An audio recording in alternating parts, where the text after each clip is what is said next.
Bad breath अर्थात् halitosis अर्थात् सास गनाउने समस्या। के तपाईहरुलाई थाहा छ प्रत्येक 5 जना मान्छे मध्ये चाहिँ 1 जनालाई सास गनाउने समस्या चाहिँ हुन्छ। यसले हाम्रो दैनिकी रूपमा कन्फिडेन्सलाई पनि अफेक्ट गर्ने गर्छ।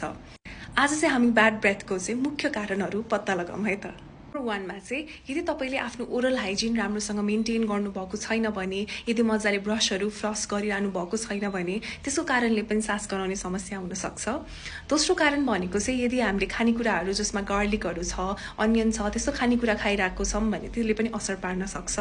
तेस्रो चाहिँ यदि हाम्रो दाँतमा चाहिँ क्याभिटिजहरू छ, किरा लागिरहेछ र खाल्टोहरू छ भने त्यसमा खानेकुराहरू अड्केर सडेर गनाउने हुन सक्छ।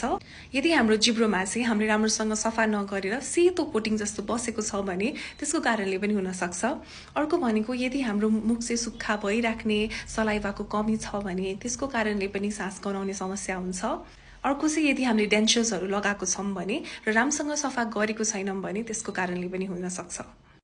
अर्को यदि हाम्रो गिजाहरू सुन्निएको छ भने त्यसको कारणले नै हुन सक्छ। र यदि हाम्रो साइनस ट्र्याकको इन्फेक्सन्सहरू छ भने अथवा पेटको कुनै समस्याहरू छ भने जस्तै ग्यास्ट्रोएसोफेजियल रिफ्लक्स डिजिजहरू छ भने त्यसको कारणले पनि हुन सक्छ।